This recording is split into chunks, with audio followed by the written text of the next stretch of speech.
vocês comentassem, se quiserem ler trechos, né? Não sei como é que Camila pensou aí, mas eu me encantei por essa situação, bom, pela escrita da Maria Valéria, que é muito legal, né? Ela tem uma escrita bem dela, né? Que tem a assinatura dela, e essa história curiosa que ela arruma aí com essa revisora com a qual eu me identificava, né? Como alguém do texto, né?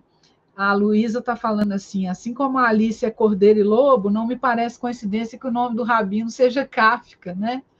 Acho que o dilema é, em parte, uma situação kafkiana. Né, Luísa? Fala aí, Luísa, você não quer comentar, não? De voz?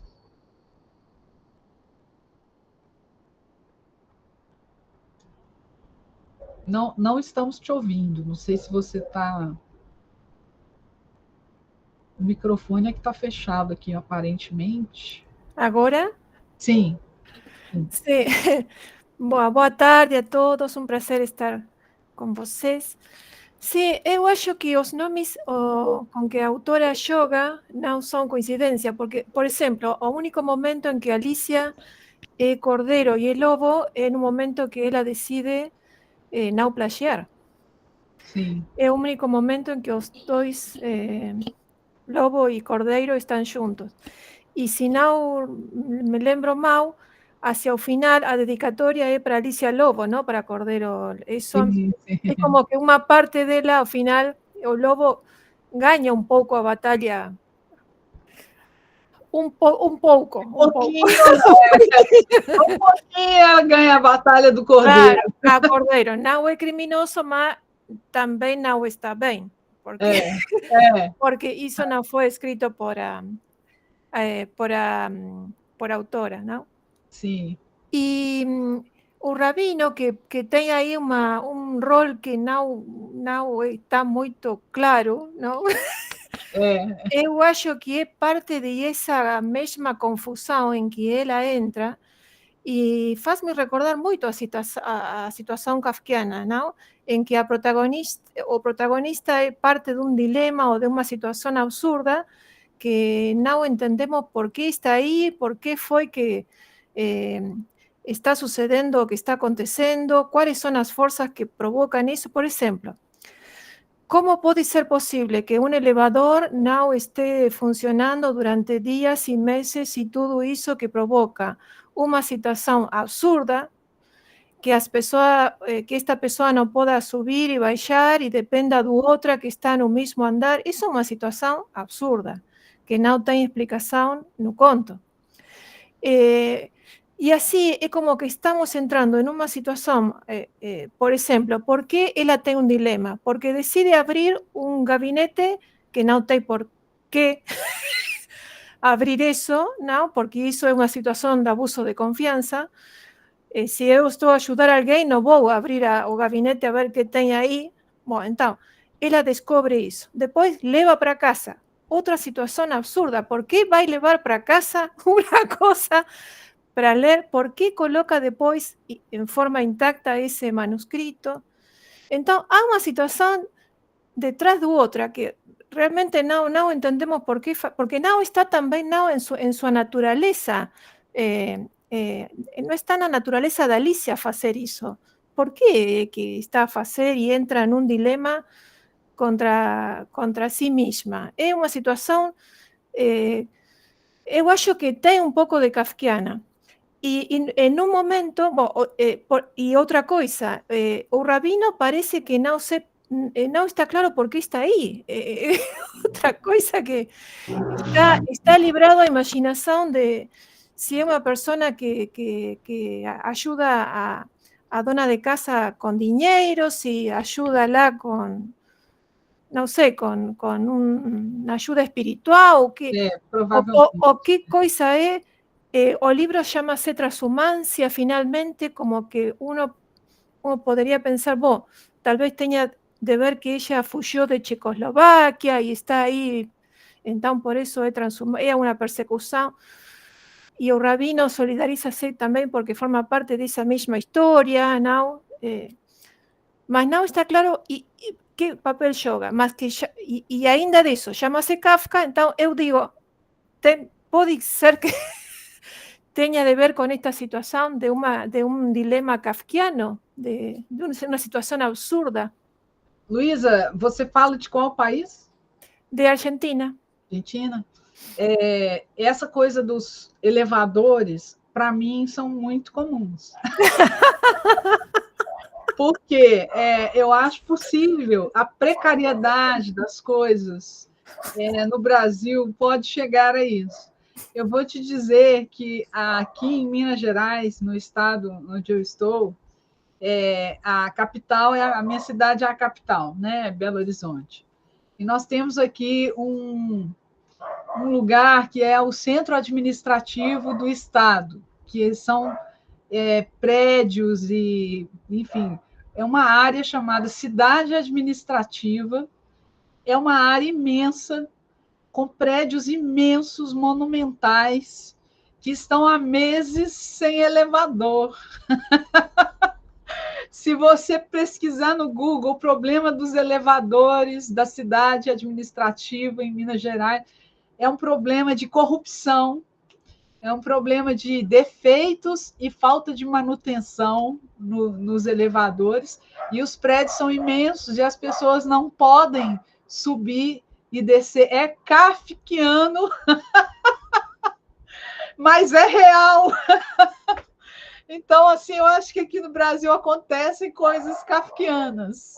E as pessoas estão há meses nessa situação e depende o orçamento para fazer a manutenção e o conserto dos elevadores é de milhões de reais para fazer isso funcionar.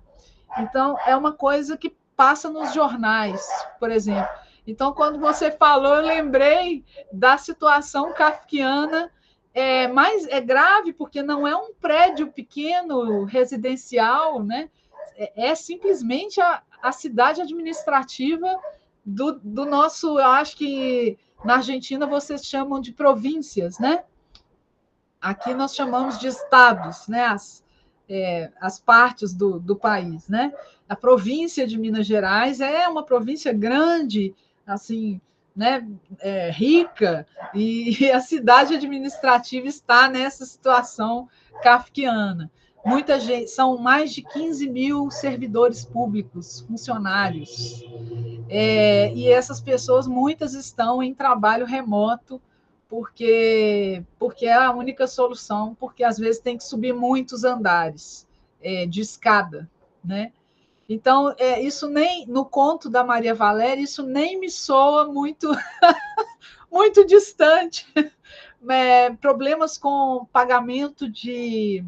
Quando as pessoas moram nos prédios, nos condomínios, elas pagam, que em português nós chamamos de condomínio, né? Aquelas taxas para você morar no prédio. Às vezes, os prédios não conseguem dar manutenção nas coisas, a vida muito cara, né? Mas, com certeza, outras coisas desse conto são meio inexplicáveis mesmo, né?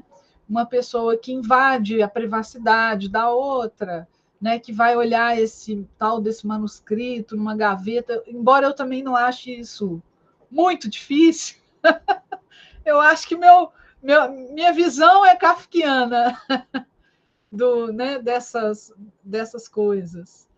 O que vocês acham, gente? Por favor. Estou vendo aqui, ó, no Equador também, no Paraguai. A Maria Micaela diz que em Buenos Aires acontece de estar dias sem eletricidade. Gente, nós estamos complicados, né? A Silvana diz que tem entendido que na religião e na cultura judaica é comum ajudar a comunidade, né? Tanto espiritual como economicamente, mediante doações e tal, né? Pode ser essa situação ali. Antônio, por favor. Oi, professora. Bom, primeiro, antes de tudo, muito obrigado pela sua apresentação. É muito interessante. Era mais assim um comentário que eu queria fazer, que durante a leitura, depois eu fui buscar se haviam traduções para o espanhol da Maria Valéria Rezende, eu não encontrei assim, pelo menos se tem, não está fácil, assim. Não sei se você gostaria de comentar. É uma das frustrações dela. Certo. É uma das frustrações dela. Ela fala que ela queria ter sido traduzida, gostaria de ser traduzida, e é interessante não ter acontecido porque ela publica pela Alfaguara, né, que tem um braço muito forte no espanhol, né? Isso já podia ter acontecido. Eu não sei se as pessoas que avaliam as traduções, primeiro quero comentar com vocês que nós no Brasil traduzimos muito do espanhol, mas o contrário não acontece, né? Não é recíproco. É muito mais difícil vocês encontrarem traduções de brasileiros, em especial contemporâneos. Vocês vão encontrar com facilidade traduções da Clarice Lispector, né? Vocês vão encontrar com facilidade alguns escritores brasileiros. Os contemporâneos, não é fácil. Parece que há um desinteresse por essa tradução de literatura brasileira. No Brasil, nós traduzimos muito do espanhol, muitos. Os escritores latino-americanos, hispânicos, estão todos traduzidos. Nós sabemos muito o que está acontecendo na literatura argentina, principalmente a argentina, mas uruguaia, chilena, colombiana, equatoriana, uma das escritoras mais badaladas que a gente tem hoje aqui é equatoriana, que é a Mônica Orreda, está traduzida no Brasil, as pessoas gostam muito dos livros dela, mas o contrário não acontece. Então, uma autora como a Maria Valéria não chegou, né, a uma outra língua, em especial ao espanhol. E numa editora que tem, né, uma importância para o mundo hispânico. Você reparou bem, Antônio, ela de fato tem uma tristeza por isso. Agora, eu não sei se as pessoas que avaliam isso acham, não sei, o livro dela muito brasileiro, né? Não sei, mas isso não interessa, nós podemos ler literatura de qualquer parte do mundo, né? Justamente para conhecer outras culturas, conhecer outras geografias, né? Outros cenários, e isso não deveria ser um problema, né? Você disse aqui Juliana Ortiz, né? Sim. Sim, obrigado pela sua resposta, professora. A Mônica Orreda, inclusive, saiu numa entrevista no Entre Linhas, programa da TV Cultura, né? No fim do ano passado, fez uma entrevista longa, meia hora ali no programa, né? E a Juliana Ortiz, ela tem sido também traduzida, né? Bem interessante isso, né? E eu tenho tentado acompanhar o trabalho da Amanda Caru, editorial, né? Tá na Argentina, né? Inclusive, a gente tem essa dificuldade. Eu estou atuando com leitorado no Equador, né? E a gente tem essa dificuldade, às vezes, também de quando a tradução existe, de importar essa tradução, porque geralmente, né? É na Espanha, na Argentina, né? Impressionante isso, né? É uma dificuldade entre os hispânicos também dos livros circularem. Isso é um horror, né? Eu conversei com a editora da Mandacaru, a Lucia, é uma grande amiga, e uma vez eu comentei isso com ela. Ela tem feito esse trabalho de traduzir brasileiros. No Peru tem uma editora que faz isso também, a Amotape Libros, em Lima, tem traduzido brasileiros contemporâneos.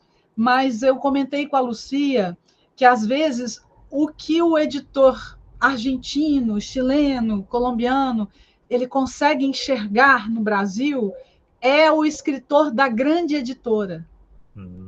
É uma coisa meio engraçada, porque são editoras independentes, né, pequenas, que fazem o seu trabalho se dizendo independentes, mas quando elas vão traduzir, elas não vão na editora independente brasileira. Elas traduzem Companhia das Letras, elas traduzem a mesma coisa, Alfaguara, que também é companhia, Penguin Random House, elas vão onde é possível enxergar, e a gente percebe que tem muitos autores brasileiros em editoras menores, independentes, que não são visíveis. Aqui nós temos feito um movimento mais interessante nesse sentido. Nós temos traduzido tudo e de editoras independentes. Nós não temos traduzido no Brasil só autor da Alfaguara ou da Penguin. A gente traduz das pequenas. Um dos livros mais lindos que eu li recentemente, que vai sair no Brasil agora, é de uma argentina de Jujuy, chamada Salomé Esper. Não sei se alguém já ouviu falar dela. Lindo, lindo. O livro se chama La Segunda Avenida de Hilda Bustamante. É fantástico. E é de uma editora chamada Sigilo, que não é uma editora argentina grande. É uma das coisas mais lindas, interessantes que eu li nos últimos tempos. E nós temos, por exemplo, ano passado eu fui à feira de editores independentes, eu não fui à feira grande, eu fui à feira dos independentes, para justamente ver o que acontece nessa camada. E parece que no Brasil a gente não consegue mostrar isso, e a Mandacaru acaba publicando consagrados, né? E não esses que são... eu adoro o trabalho da Lucia, acho importante ela fazer, mas, por exemplo, na Amotap, do Peru, ele publicou Machado de Assis, né, claro, mas ele publicou poetas brasileiros de editoras pequenas. Então, ele tem encontrado esses poetas, e isso é muito interessante. É uma coisa que nós podemos observar. A Letícia disse aqui que o Jorge Amado, né, é muito traduzido ao espanhol. O Jorge Amado é um nível de popularidade muito grande, né? O Jorge Amado é um autor brasileiro muito conhecido, né? Muito difícil chegar no nível de popularidade dele. Vocês acharam aqui, né? A Motap Livros, dá para ver o catálogo dele um pouco. Ele chama Alfredo, o editor. E tem muita coisa para saber, assim, né? A literatura brasileira tem publicado muito. Por favor, Camila. E por falar em literatura brasileira, e voltando um pouquinho assim, ao conto dessa escrita da Maria Valéria, tem algo que me chamou muita atenção também não só nessa história, a gente vê que a grande escritora aqui é uma idosa. Sim. E a gente vai ver muito a presença dos idosos, assim, e às vezes o destaque dele nas histórias da Maria Valéria Rezende, né? Aqui a escritora famosa é a Dona Romana, né? Que já é uma velhinha, que já está já falece, né? Chegou a falecer no conto. A gente vai ver no Voo da Guará Vermelha aqui, um dos protagonistas é o Rosálio, que tem muito talento, né? E o Rosálio só não tem oportunidade de ler e escrever também, mas ele tem um talento também muito grande. Em 40 dias também a professora que aparece, já é alguém com a idade mais avançada, que vai contar a história. Então, essa característica de ter as pessoas idosas, né? E essa descrição também minuciosa da antiguidade no conto, me chamou a atenção, né? Quando a Alice entra no apartamento e ela vê os móveis todos, né, muito antigos, né, essa ideia, né, de que essas pessoas também têm as histórias para contar, e as histórias delas se fazem presentes ali no ambiente e envolvem os personagens que estão ali, porque nesse ambiente cheio de histórias guardadas, que despertam essa curiosidade na Alicia, é o mesmo ambiente também que faz ela se sentir à vontade para ela se abrir. Sim, sim. Então, assim, esse destaque, né, aos marginalizados, não seria, ela nem fala, né, engraçado que eu li uma entrevista dela também, que ela fala que, às vezes, ela não se diz como escritora dos marginalizados, mas dos invisibilizados, né, então você tem a invisibilização aí da Alicia, que está tentando a todo custo, né, ser uma escritora famosa, e, ao mesmo tempo, outro assunto que perpassa são as pessoas idosas que aparecem aí, e esse ambiente, né, mais antigo. Que a própria Alicia não é uma jovem, né? Ela mesma chama outros de jovens. E verdade. A crítica que ela faz aos jovens, né? Que ela coloca os jovens como arrogantes, né? Inexperientes, são geniais, né? Ela faz muita ironia com a genialidade dos jovens, descolados, né? E ela já está ali numa situação que não consegue mais ser visível, e a Dona Romana escondendo aquele tesouro, né? Uma idosa já quase para morrer, escondendo aquele tesouro. E o tesouro está com quem? Com a idosa, né? Que está quase morrendo. Tem muitas pesquisadoras brasileiras estudando a velhice na literatura. E elas têm estudado como a mulher velha tem aparecido, né? Porque não era uma figura que aparecia também muito, né? Nem como nada, nem como protagonista. Enfim, a figura da mulher jovem e agora um espaço para essa figura da mulher que envelhece, né? Que não tem mais tanto essa... Agora, são mulheres que escrevem sobre mulheres, né? Sobre o envelhecimento das mulheres. Mas, realmente, cada vez que a gente lê, vai achar alguma camada, né, do que a Maria Valéria tem feito.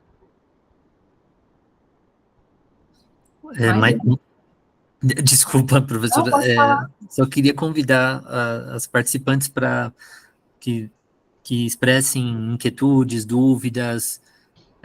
Se tiveram também dúvida de vocabulário, às vezes, né? Pode acontecer também.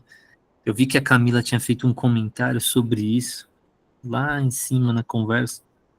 Enfim, fiquem à vontade para fazer comentários, dúvidas. Dúvida do meu mineirês. Eu estou falando um português de uma região do Brasil, viu, gente? Um português que é muito... Na minha região tem uma fama, né, de que nós falamos faltando os pedaços das palavras. Mas, professor, eu acho que o mineirês, ele é como posso dizer, é um dos grandes cartões postais para os estrangeiros, eu acho. Do Brasil, né? Sim, sim. E o português, carioca e baiano, né? Acho que os três, assim, são os mais queridos, assim, né? É mesmo, eu não tenho essa visão, né? Eu sinto, assim, que tem muita brincadeira com o mineirês e essa coisa de a gente falar, assim, juntando palavras, cortando as palavras, né? Tem uma coisa da cultura mineira também, da comida, né? Da música e tal, que é, mas eu não imagino como que é visto de fora. Legal isso. Podem falar, gente. Herman. Olá, boa tarde.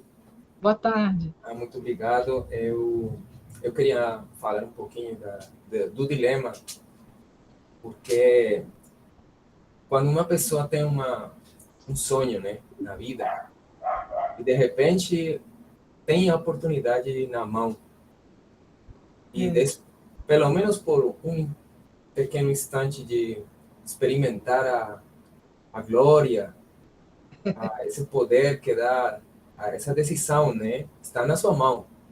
Você pode pegar ou pode deixar ele passar.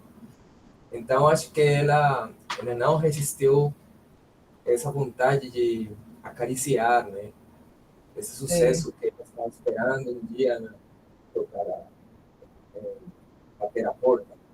Então, claro, logo ela consegue considerar essa necessidade de fazer o que é certo, né? Mas ela deixa aí uma nota da honestidade dela. Mas a nota apresenta essa pequena oportunidade de ela logo ser encontrada por alguém para considerar uma oportunidade para ela. Ela deixou uma semente aí para algum dia ter de verdade esse sono com sua própria obra. Então, eu acho que todos nós temos um pouquinho disso, né? Algum sonho aí. Se alguém pegar um dia uma mala com dinheiro, ninguém pode deixar esse lobo calado, né? Esse lobo vai aparecer. Você é um segundo, mas vai aparecer. Então, eu achei muito interessante aí esse dilema ético que realmente todos temos na vida, né? De fazer o que é certo. Eu só queria compartilhar essa emoção. Eu lembro aqui, eu acho que vocês conhecem esse sociólogo aqui, ó. Pus no chat, Pierre Bourdieu. Todo mundo conhece? Sim? Não? É um sociólogo francês muito importante, e ele explica as trocas simbólicas. Do ponto de vista do Bourdieu, essa situação ética seria explicada pelo seguinte: o que a Alicia fez? Ela acreditava que o romance da dona Romana era muito bom, muito genial, e ela acha, então, que ele vai fazer muito sucesso, um sucesso que a Alicia, não fará, né? Então, ela põe um elogio que a dona Romana não fez, né? Ela põe o elogio de alguém que tem capital simbólico alto, elogiando ela, para ela absorver um pouco do capital simbólico, né? Nós fazemos isso o tempo todo quando nós tiramos uma foto perto de alguém famoso, quando nós sabemos que tem alguém que tem um capital simbólico maior que o nosso, e nós aproveitamos um pouco o capital dessa pessoa. Quando nós vamos publicar um livro, não sei se alguém aqui já publicou um livro de poesia, um livro de conto, o que a gente faz? A gente pede para alguém escrever o texto de quarta capa, o texto das orelhas, para elogiar, né? Esse é um mecanismo de trocas simbólicas que acontece o tempo todo, né? Quando você não quer falar diretamente com alguém, pede outra pessoa para falar, uma outra pessoa que você acha que tem um acesso melhor, né? Quando você tem capital simbólico e as pessoas te pedem coisas, leva o meu currículo, né? Leva o meu currículo, indica o meu nome. Né? Por que a pessoa não se indica? Porque ela acha que você tem mais capital simbólico. E a hora que você indicar, alguém vai dar atenção, né? Então, a Alicia faz esse movimento da troca do capital simbólico para as pessoas lerem aquilo e acharem que a Romana a considerava genial, né? Ela pega uma carona nas trocas simbólicas. Desonesta porque a dona Romana não a elogiou, né? Mas é o jeito que ela consegue ser menos, não perder a oportunidade, né? E ao mesmo tempo não chegar a assumir o livro, né? Ela poderia ter sido pior, né? Ela poderia ter colocado o nome dela, por exemplo. O que é muito arriscado, porque se ela tivesse que escrever um segundo livro, ela não conseguiria, né? Então, ela também não se pôs em risco, tanto assim. Mas ela, pelo menos, conseguiu ali um elogio falso, né? Mas que pode despertar alguém para ela, né? E até acontece, né, gente? Às vezes, por exemplo, na literatura, mas também na música, no cinema, às vezes as coisas nem são tão boas, mas dependendo de quem falou que é bom, a gente acredita. Né? É constante vamos chamar, esse mercado, né? Que é um mercado simbólico. Não é interessante? Vale a pena ler o Bourdieu com as explicações dele. Ivana, por favor. Ei, boa noite a todos, boa noite a todas. Ô, professora, obrigada pela sua aula, está ótima, estou notando tanta coisa, aprendendo aqui. Que bom. Mas eu fico pensando na leitura desse conto em relação a uma certa problematização ou denúncia, não sei se a gente pode chamar assim, não sei o que a senhora pensa sobre isso, a respeito do mercado editorial, né? Sim. Porque eu fico assim, também é um dilema, né? Entre publicar aquilo que pode ser vendido como best-seller, né? Possivelmente será comercializado, e manter uma qualidade da produção de literatura, né? Que é o que ela questiona o tempo todo em relação aos meninos novatos, né? Que teriam mais acesso. E eu vejo, de fato, assim, eu não dou aula mais para adolescente, né? Somente para graduandos e pós-graduandos, Mas eu vejo o contato com os adolescentes nos projetos aqui da universidade, nas escolas públicas, eles só gostam mesmo, de fato, de best-sellers, né? Eles gostam de ler, quando leem, né? Preferem ler isso porque acaba sendo uma certa modinha, estar nas redes sociais que são divulgados, né? E, assim, eu não quero parecer arrogante por pensar, mas esses são ruins ou bons, né? Não vou julgar, mas, assim, de qualquer forma, o que eu tenho visto que eles estão lendo são esses modelos, assim, meio pré-fabricados mesmo, né? De roteiro, de enredo já comum, sem alguma coisa muito elaborada, né? Até, inclusive, a própria linguagem. Apesar de que eu tenho visto também algumas outras experiências aí de literatura bastante interessantes, mas, assim, na maioria eu fico pensando em relação a uma certa denúncia, né? Ou pelo menos uma problematização que ela traz no conto, em relação a esse mercado, né? O que fazer também é um dilema, né? Entre se manter ali num processo dentro, né? Uma imersão do sistema capitalista que precisa vender e produzir, e, por outro lado, nós estamos falando de arte, né? Uma arte que, às vezes, está muito rotulada dentro de modelozinhos pré-fabricados, enlatados, né? O que a senhora poderia falar sobre isso? Concordo com você completamente. Acho que ela faz uma ironia com isso, né? Ela trabalha na ironia das falas ali da Alicia, né? Inclusive porque a Alicia é revisora numa editora também, né? E ela fala, me botam para revisar só coisa ruim, ela fala da autoajuda, que a gente sabe que é o que mais vende, né? Autoajuda é um livro muito vendido, são best-sellers e tal, e os jovenzinhos eles põem para fazer a literatura legal, né? Que é onde ela queria estar. Então, ela é frustrada até como revisora, não é nem só como escritora. Como revisora, ela não faz o que ela queria fazer. E acho que tem essa questão. Eu acho que as editoras independentes passam por esse dilema o tempo todo. E elas surgiram na virada do milênio, ali no final dos anos 90, entrada dos anos 2000, pensando nisso, né? Que foi quando houve o que chama de fusão, né?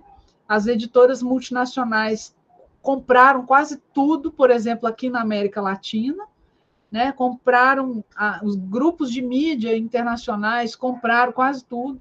E aí surgiram essas editoras pequenas alegando o seguinte: se a gente não fizer nada, tudo vai ser igual daqui a pouco. Todos os livros vão ser iguais, todos os filmes vão ser iguais, porque eles fazem uma coisa plana que agrada muita gente, né? Mas você não tem mais a possibilidade de conhecer uma coisa nova, de ser desafiado, né? Esse tipo de coisa. Então, as editoras pequenas resolveram reivindicar uma coisa que aqui dizem que foi no Chile, que inventaram uma palavra importante, que é bibliodiversidade, né? Então, a bibliodiversidade seria você se esforçar por publicar o que o grande capitalista nem quer publicar. Então, por exemplo, se depender dos grandes grupos capitalistas, não existe mais poesia, né? Porque poesia não vende, poesia é um gênero difícil, não sei o quê. Aí ia publicar só romance de 120 páginas, que é E a bibliodiversidade faz um esforço nesse sentido. Vamos publicar poesia, vamos publicar outros gêneros, vamos publicar mulheres, pessoas negras, vamos publicar perfis de autoria diferentes, línguas minoritárias, né? Traduzir de línguas minoritárias. Tudo isso como resistência a essa padronização, né? Eu vou colocar um filme aqui, um filme argentino, se não me engano, que é uma gozação também, assim, com muito no sentido aí do dilema. Ele já andou passando aqui no Brasil, mas eu vou achar ele aqui e vou colocar aqui para vocês. Antônio, por favor. Professora, eu só gostaria de ler aqui o comentário da Fátima Ferreira. Ela escreveu aqui no chat que de acordo com a leitura dela, no final do conto é referido que a Alicia se sente íntegra e segura de si, revelando que acabou por ser coerente com os seus princípios e valores. Foi fiel à sua verdade, à sua verdadeira identidade, procurando a melhor versão dela própria, de si mesma, né? Assim sendo, a Fátima entende que essa faceta da Alicia deveria servir como modelo para pessoas que tendem a esquecer princípios éticos e morais na conduta em várias esferas da vida, né?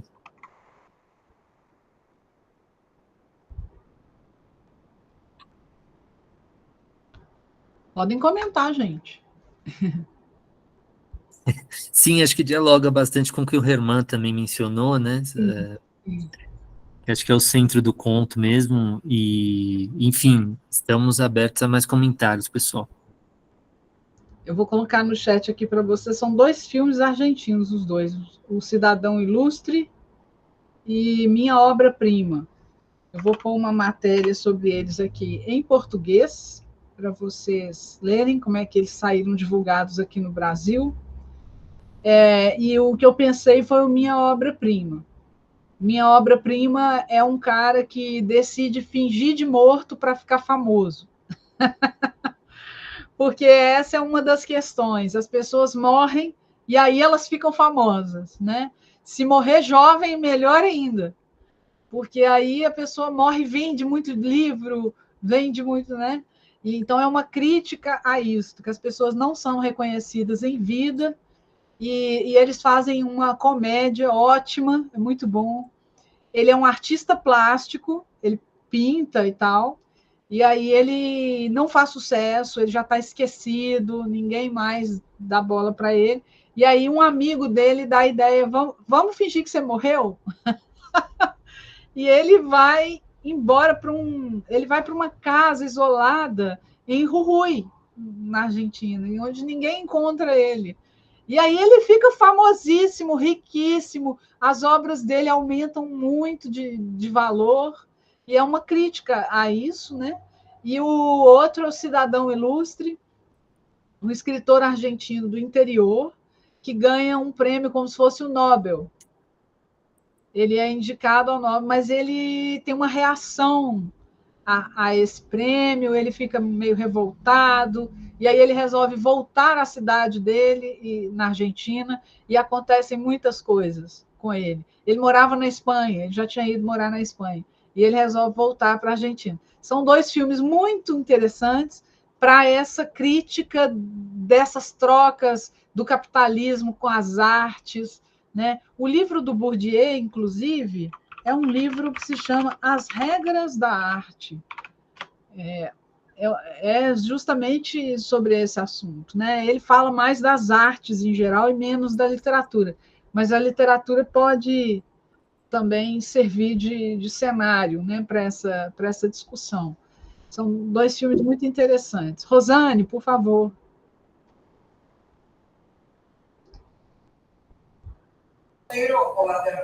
Não sei se me escutam. Sim. Sim, dá para escutar. Obrigada. Não, você estava falando dos filmes, tem um filme que foi lançado, um filme não, uma série que foi lançada no Brasil, não sei se é Star também o nome, que é da Disney. A Star está com um filme, é o mesmo cara que fez O Cidadão Ilustre, o mesmo ator, ele é magnífico, ele está fazendo essa série que se chama Belas Artes, e trata, basicamente, dentro do universo das belas artes, disso que você está falando. É muito, muito interessante. É uma série que está na Star Plus, que está rolando agora. No Brasil, não sei se é Star.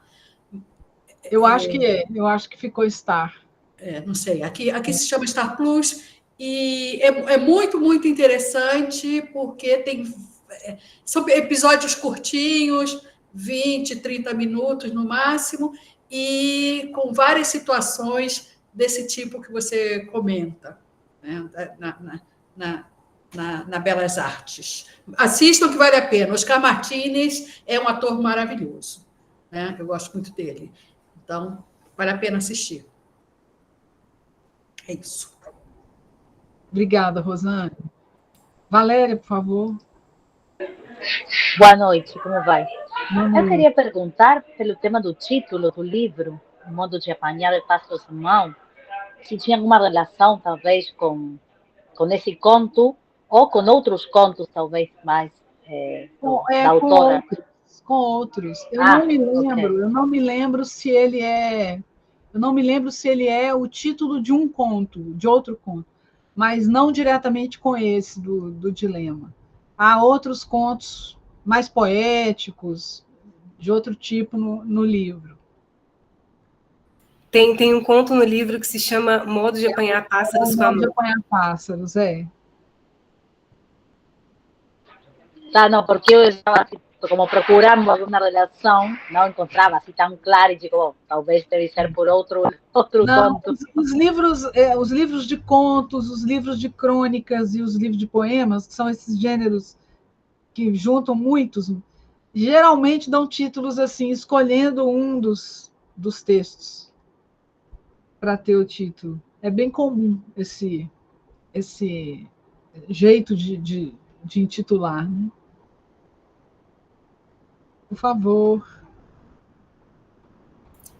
Valéria, e aproveitando para complementar a resposta à sua pergunta, é o terceiro conto do livro Modo de Apanhar Pássaros com a Mão. Tem um que se chama Sagui, que conversa muito. A Maria Valéria Rezende, ela retoma muito outras escritas dela, né, professora, em escritos posteriores. Então, vocês vão ver personagens que têm os nomes assim bem parecidos, mas que vivem seus dilemas diferentes nos contos. Então, na verdade, os livros dela, às vezes, são desenvolvimentos de um conto. Uhum. É como se ela usasse o conto para fazer um teste, né? Ela começa a desenvolver a história e os personagens, e depois ele vira um romance, ganha outro rumo. O Voo da Guará Vermelha, por exemplo, foi assim, ele começou como um conto e depois ele virou a novela, né, também. Então, vocês vão ver Rosália, os Alices, né, mas cada um com seus dilemas aí diferentes. Né? Então, é o terceiro conto que tem, e esse livro, gente, vocês podem encontrar ele em e-book também, tá? Tem um aplicativo que se chama Kobo, e vocês acham esse livro Modo de Apanhar Pássaros com a Mão em e-book. Então, o livro que vocês... o conto, né, que vocês leram, a gente está lendo aqui para a discussão, foi retirado desse e-book, e a própria Maria Valéria Rezende, conversamos com ela permitiu que a gente fizesse, que a gente utilizasse esse conto aqui, e pediu para avisarmos para ela também quando queria acontecer, mandamos a divulgação e tudo. E tem uma novidade para vocês que estavam conversando sobre a tradução dela. Ela avisou, professora, que será publicada na Argentina em espanhol em breve. Ah, que bom. Então, esperemos, porque de repente vocês vão achar também os livros em espanhol aí dela. Ela falou por onde? O que é? Não. Ela não quis dar mais detalhes, mas ela só falou, avise a todos que serei publicado em espanhol na Argentina em breve. Só que bom. Que bom. Eu sei que a Amanda Caro estava pleiteando por esse edital edital da Biblioteca Nacional, né? Sim. E eu não sei se foi aprovado. Tomara que tenha sido aprovado, que tenha sido esse. Tomara, que a Maria Valéria é um nome importante, assim, né? Que bom, tomara que fique acessível. Mas também é bom ler em português, né, gente? Sim, com certeza. É bom ler em português. Podem comentar, por favor. Não, sem dúvida, né, professora? Eu gosto também principalmente quando estou aprendendo, né, outra língua, de ver versões assim, edições bilíngues que você consegue comparar, né? Para poema é mais, acho que fácil, né? Por questão física mesmo, né? Questão visual ali, né? Na diagramação. O bilíngue da prosa fica muito caro, né? O livro fica né? dobro, é mais difícil. Mas é muito interessante, né? Esses trânsitos tinham que ser muito mais fáceis, né? Entre os países, né? Entre as literaturas. Mas que bom. Tomara que vocês tenham gostado de ler esse conto dela, de conhecer, quem não conhecia, né? Conhecer um pouquinho da Maria Valéria.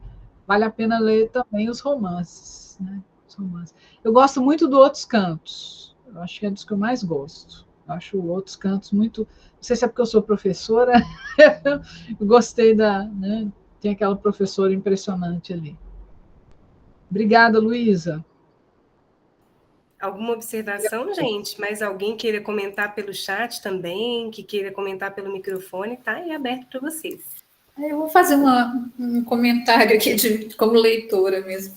Eu não a conhecia, né? Então, achei interessante quando li, que a mim me pareceu que seria uma mulher muito rebuscada, refinada, porque traz ali muitas coisas, assim, pratarias, dossel, né, porcelanas, veludos e tudo mais. Né? Eu falei, gente, ela tem um conhecimento assim, deve ser uma pessoa muito refinada, e depois, de repente, achei tão diferente as fotos que trouxe ela fumando, falando palavrão, não sei. Aí eu achei assim, nessa primeira leitura eu pensei assim, ela está se mostrando como pessoa ali dentro, né? Deve ser uma mulher muito refinada, muito...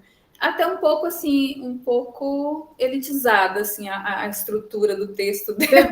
Você vê o que é uma boa escritora. Pois é, e me quebrou totalmente, porque assim, né, o que se vê ali nas fotos não é aquela que está se parecendo que é, né? Marcas de ela é muito experiente, muito viajada, muito leitora, né? Então ela conhece muito. Mas a Maria Valéria Rezende é uma pessoa simples.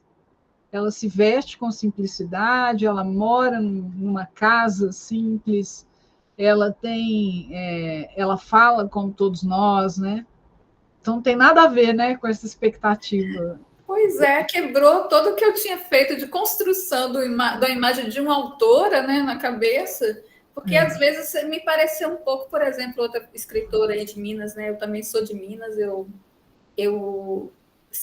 leio muito sobre lá, mas aqui, por exemplo, a professora Maria José Queiroz, que foi uma professora, que o texto dela, quando fala de Paris, não sei de onde, é bem assim, a estrutura da vida dela, né? A gente convivendo, escutando. Mas é muito diferente, né? Muito, mas assim me pareceu, né? No primeiro momento, depois eu vejo. Mas aí eu acho que tem uma elite mesmo, né? Outro dia eu fiz uma fala sobre a Maria José, num evento aí da Universidade de Buenos Aires, sobre a trajetória da Maria José e ela, como é que foi a recepção dela na Academia Mineira de Letras.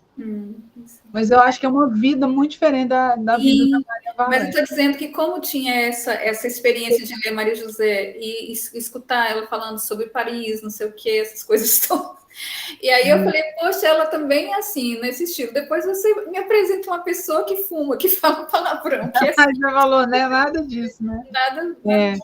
E a Maria Valéria tem o seguinte, ela conhece Paris, mas ela também conhece países muito pobres, né? Situações mais extremas, né? Completamente diferente. A experiência de alguém que rodou o mundo em missão, né? Então, é muito interessante. Escutar ela falar é muito interessante. E ela gosta muito de falar. Ela adora. Estou vendo a Fátima perguntar do conto. Será que é o romance, Fátima? Ou é Outros Cantos, né? Isso, é um romance. Obrigada, já vi. Obrigada. Estava vendo pelo chat. Eu acho ele muito bonito. Muito bonito. O Guido falou que o conto tem uma música muito especial, cativa o leitor desde a primeira linha. Valéria está avisando que tem que ir embora. Obrigada, Valéria. Mas eu acho esse conto super... O do dilema, né? Tem muitas camadas, muitas coisas, e tem essa questão editorial que sempre me interessa, né? Não é uma questão assim que toda hora que é abordada toda hora, né? É um pouco metalinguístico, assim, né? A questão falando da própria situação do escritor, da escritora, do mercado editorial. É um conto que está num livro publicado por uma grande editora, né? Então, assim, ele critica um pouco a maneira como as coisas são feitas. Então, também me interessa esse tipo de revisão, né? do mercado editorial no próprio mercado editorial. E é engraçado, o que chama a atenção também, professora, é que essa questão dessa crítica sair do mercado editorial, de pessoas que já estão dentro do mercado editorial, tem muito a ver com o que a própria autora Maria Valéria Rezende, ela comentou em uma entrevista que ela deu à revista Crioula, da USP, que ela vai falar que ela gosta muito de falar dessas pessoas que são invisibilizadas pelo sistema, mas estão completamente envolvidas com ele. Então, é por isso que muitas vezes ela vai falar não dos marginalizados, mas das pessoas que muitas vezes são fundamentais ali no sistema, mas, ao mesmo tempo, elas são apagadas, né, por esse sistema e fazem essa crítica também, né? Ali, nesse caso, a Alice, ela quer muito ser famosa e ela está nesse mercado, né? Então, ela comenta sobre isso. Eu vou deixar o link aqui também da entrevista dela com a revista Crioula, Ivana, porque você vai conhecer essa outra Maria Valéria Rezende com mais detalhes. E tem a situação da Alicia, né, no conto, que é isso que você está falando, né? Ela, ao mesmo tempo que ela critica, ela trabalha para a editora, né? Ela trabalha para a editora e ela quer ser publicada de um jeito que ela fique famosa. Né? Vai ser numa grande editora, não tem muito outro jeito. Então, é engraçado como que ela está envolvida assim, nesse mecanismo e, ao mesmo tempo, insatisfeita com ele. Né?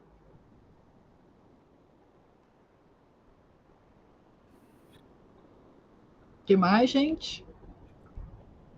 Bom, aqui a Silvana Vasquez, ela menciona que as duas personagens do conto estão invisibilizadas na sua vida. Nas suas vidas, de fato, né? São duas mulheres com vidas muito discretas, né? Não aparecem.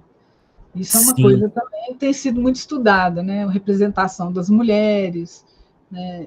Essas são protagonistas, mas são protagonistas sem glamour nenhum, né? Nenhuma das duas. Inclusive, a Dona Romana não expôs o talento dela, né? Ela morre antes, ela guardou.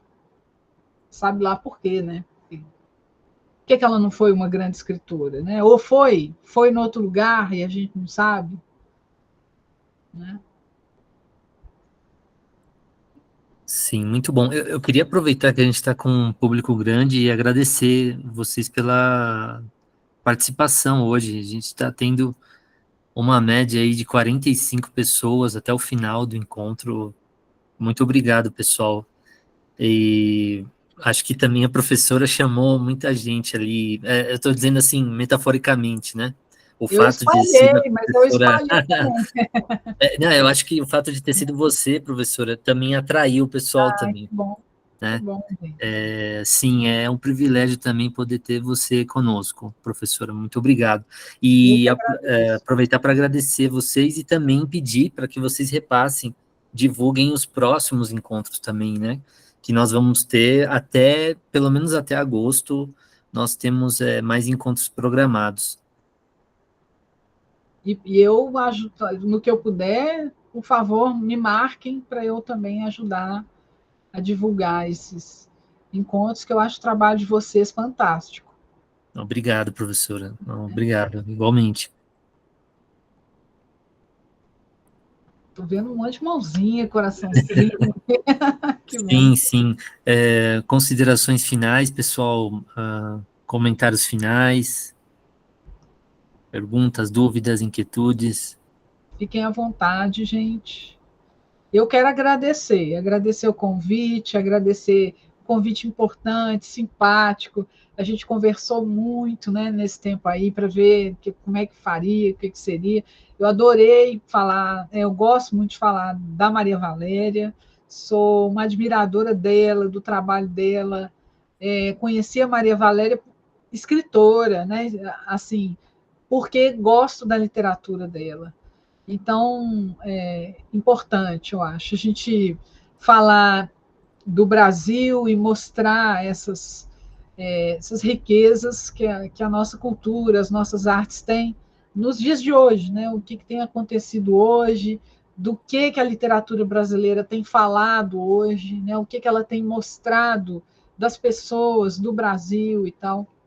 Então, também contem comigo se precisarem de alguma coisa. Obrigada, gente. Eu estou vendo vocês aqui agradecendo. Obrigada.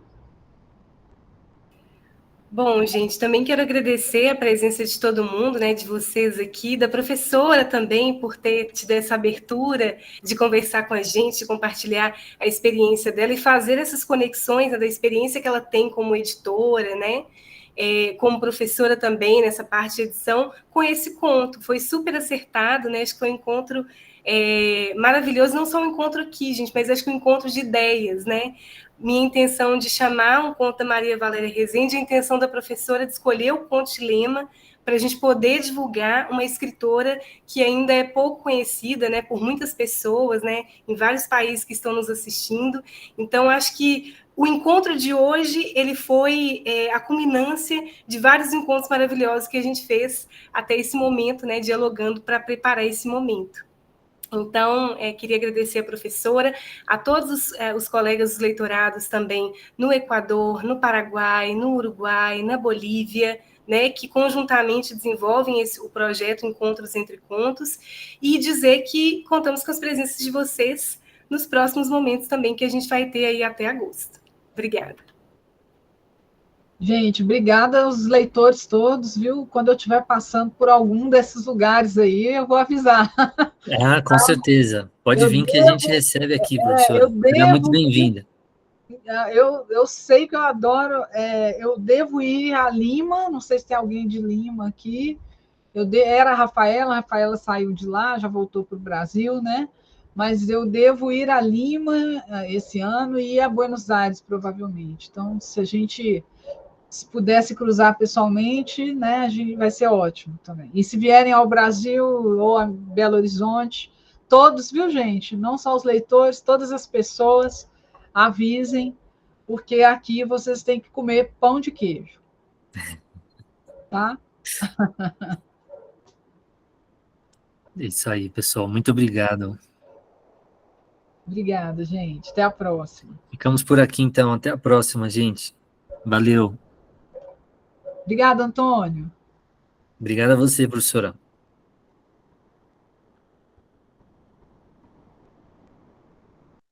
Um abraço, Maricela.